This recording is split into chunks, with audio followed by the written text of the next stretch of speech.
And I do feel like what you're saying, how sometimes you'll be sad and you'll listen to sad music. I think that's almost kind of like something like your self-conscious is like almost wanting to open up certain boxes that are closed. Mm-hmm. Like you feel like if I listen to this music, it will help me unlock some of those boxes and it will help me heal. Because it's like, you may feel that you need some type of healing or you need to go through some type of pain, but you'll maybe want to listen to those records or those songs. Because it's not like you don't want to like double down on the pain, but you feel like it will just help you unlock those things. Mm-hmm. So that's what the first thing I think of when you say like when we do that, because I feel like people do that. And also though, on another side to it, I think sometimes that could be like really detrimental, and I think it can make things worse. Definitely. So, sometimes, and I'll tell you why, and I don't remember this rapper's name, but maybe you guys can help me out. I remember having a series of young teenage clients that were very suicidal, and they identified with Yes. Yeah. They identified with him. The kid that passed away. Oh, XXX.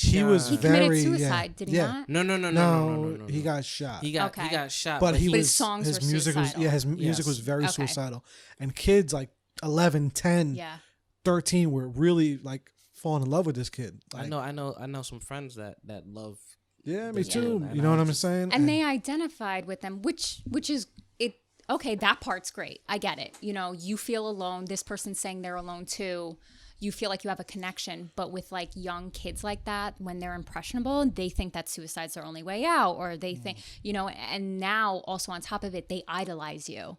So now they're like, well, everything you say is like gold to me. So. And they've mentioned this in certain medias where it's just like music does influence people, but certain music artists influence people. So they had that same conversation with Lil Wayne one time, and he was just like, I'm not your kid's role model. And then he's like, I don't give a F. And then that was that's it. Good. Yeah, and it's true that he's not the role model, and it's true that these parents need to be a role model for their own kids. Yeah.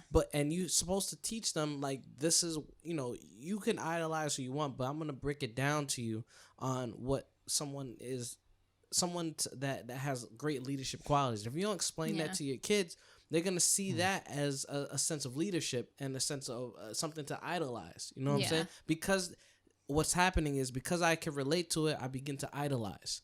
And that's what these kids don't know how to separate on what they're idolizing might not be the best for them. Mm-hmm. So with X, I've listened to his music and and he expresses his anger through the music and whatnot. And people relate to that because then there's a lot of kids a lot of males especially, they don't know how to express or how to process this. Like they're sad and his sad is different because it's different. So it's very tough for them to be like, it's already tough to be, oh yeah, I'm feeling like this without being called soft. That's what ends up happening, especially in middle school. You can't talk about your feelings without people saying, "Oh, that's soft," because the people who are telling you that don't know how to process their feelings. I think it's hard though, and I will say this, and I think and this probably goes to putting a lot of pressure on celebrities, but if you're gonna be like out in the limelight, like you're kind of somewhat responsible for how people are like, seeing your work or viewing it, and but that also. That sucks for them. You know what I mean? Because, at some level you probably can't be a human being. But, like even with Robin Williams, when he commits suicide. So with celebrities, they've noticed studies where when a celebrity commits suicide levels go up after that. Really? Yeah. Yeah. And so that's what I'm saying. Like, it could be any celebrity. And if their following is impressionable or something, and they're like, because well, will think that's he's the way rich, out. Yeah. he's famous, he has a great family. If he's going to do it, how is there hope for me? Yeah, that, and I didn't even know that the statistics went up. Not that it would, it went down or anything, but I just felt like people saw that as a means of like, wow, that's, let me slow down, think about things before I make a decision like that. But if it goes up, it's just like some people, I had a teacher explain this to me. He said people don't do suicide because that's what they want to do. It's because they see that's their only option available to them. If there was other options that they had, then they're more likely to go to the opposite. They don't want necessarily take their lives. They only see that on the table as the only option, as the out. If I give Suicide them, is kind of like the last resort. it's the last resort. And I was like, I never thought about that. I was like, oh yeah, they just wanted this, like, yeah, that's it, guns blazing and call it a day. No, that's just one of the options that is the only thing on the table. Like I said, if I said you want coffee and then the only thing on this table is Starbucks, you're gonna drink Starbucks. You know what I'm saying? So that I feel like I always tell people, especially if they're feeling like that, I'm like, listen, I'll talk about like what they like, and I start creating options for them in their head.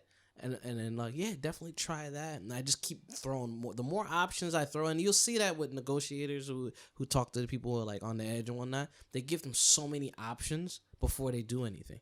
The more options you give, they will also, like, people that are suicidal or have thoughts of suicide, they go through a period of seeking help. But the help may not look like help to you. So like a lot of like attention seeking type of things, or, they'll go to the doctor's office and be like, I don't feel well, or they'll do a bunch of different things before they feel like that's their option, you know? And that's why, especially I feel like sometimes attention seeking type stuff is like frowned upon because it's like you only want that for attention. But I'm always thinking in my head, okay, well, why? Why do they want attention so bad? You know what I mean? Don't turn them away just because they're seeking so much attention, because that's probably coming from a painful part of something that they're dealing with. Yeah. Yeah, no, of course. There's nothing wrong with giving people attention. It's like it can get annoying sometimes on the other end if you don't want to give that attention, but it's like, yeah, sometimes people just need that attention. They require it, What would you say is that fine line that we were talking about for like the music and whatnot? So it being a point of helping you to then where it's like, okay, then it's just influencing you. Yeah. And being too much. What's that balance? Well, I think you just need to be aware of it. Like if you're really sad, I don't know if it's like listen to a sad song for 5 minutes if you feel like it helps you get it out. But, at some point in time, shift it. Like now start listening to like, happier songs or, something else. Like don't keep dwelling. Like don't keep listening to the same thing over and over. Like I remember one time I had this client where she had an eating disorder, and anytime that she like relapsed essentially and went back to her eating disorder, she played the same song over. Like after she was done doing whatever, she would play this song, and it was almost like an ode to like the eating disorder. And to me, I was like, you're creating a stronger bond by adding the music in, because we have emotional attachments to music. Like you're making it more like emotional for you. So maybe, if you feel like you're going to relapse again, try not to play the song and see like how you feel after that. See if something changes for you. So like that's where, music can maybe not help so much. You got to just be aware of what you're listening to, and if it affects you in a negative way, if you have an unhealthy attachment to it or a healthy one. Yeah, because you're making it like a thing. Mm-hmm.